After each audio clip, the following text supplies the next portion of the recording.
But besides the publicity given to these activities you talked about, how about implementation? How about punitive measures for those who are not following you through? Because yes, it's highly publicized that you got involved in the primary healthcare center, but the primary healthcare centers are not functioning as they should. They are not equipped as they should. Yes, separate that from my function. It's not my function to go and equip the primary health center.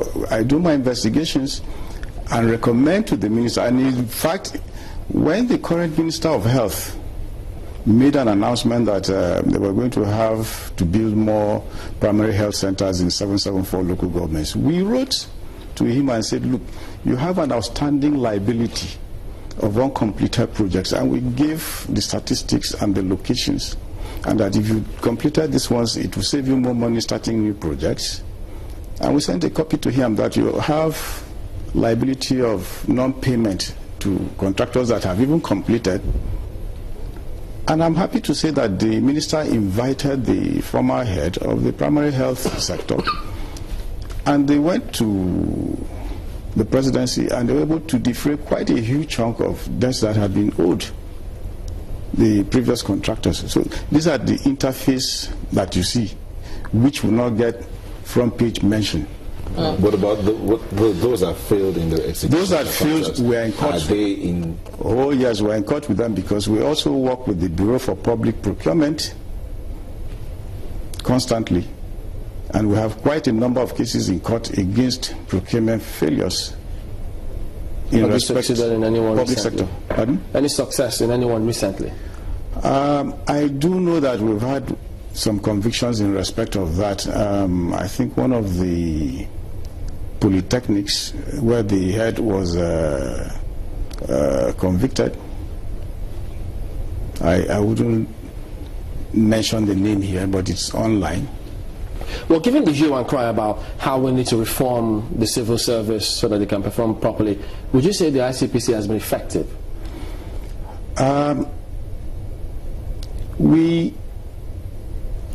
Do you know about the Anti-Corruption Transparency Units? Have you heard of such bodies before? Active? We have. You have, thank you very much.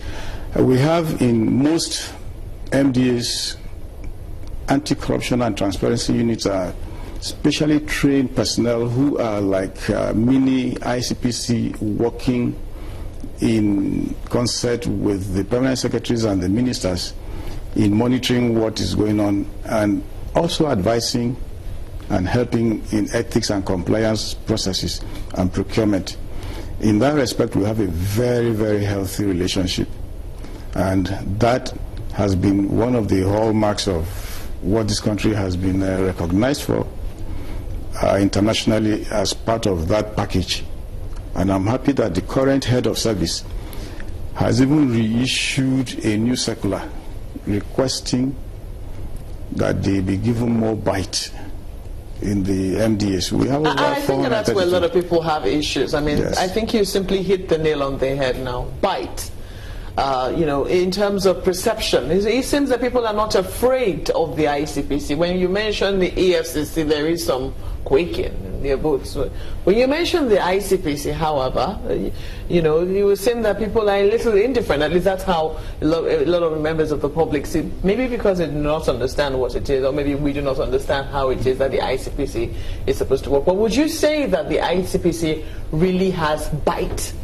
Of course, it depends on how you look at it, because if you're looking at curing a situation, you must have strong sanctions and you must also have strong preventive methods. If you're operating strictly on the basis of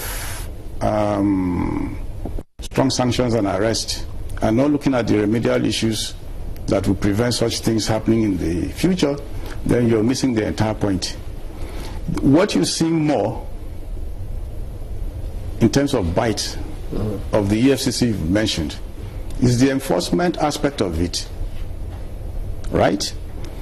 The preventive aspect that would lead you to not having a repeat of such activities to the extent that you begin to have more arrests is what we're doing. Is a complementary thing. And I speak to you, there's a whole lot of collaboration going on between the two agencies We exchange materials, we exchange cases, we exchange intelligence. So it has to be a holistic approach, not one approach. Okay, let me bring this in before we draw. Are you in receipts of any petition from any Honorable Jibrin? Yes, it was public. I mean, it was publicized. Is it within your purview? That it has been delivered to ICPC. And then the next question you probably would ask me now is, are you going to investigate? And my response would be, Section 64 of my Act says I should not discuss my investigation mode. Yeah, well, is it within your purview? Because that's the next question he asked you. Exactly. Is it within your purview to investigate? Yeah. Why not? So you can investigate the National Assembly? Can investigate infractions. Is not a new function. It's always been there, and we have always investigated when infractions happen. But what I will not tell you are the processes of investigation. Do you also investigate processes of appointments, how appointments are made in the country? Oh yes. Currently, we are looking at that because part of ensuring equity and belief in governance is the recruitment process. And that's very critical. So we are involved in that process too. All right, Mr. Ikponta is the chairman of ICPC. We thank you for coming on and wish you all the best. Thank you very much.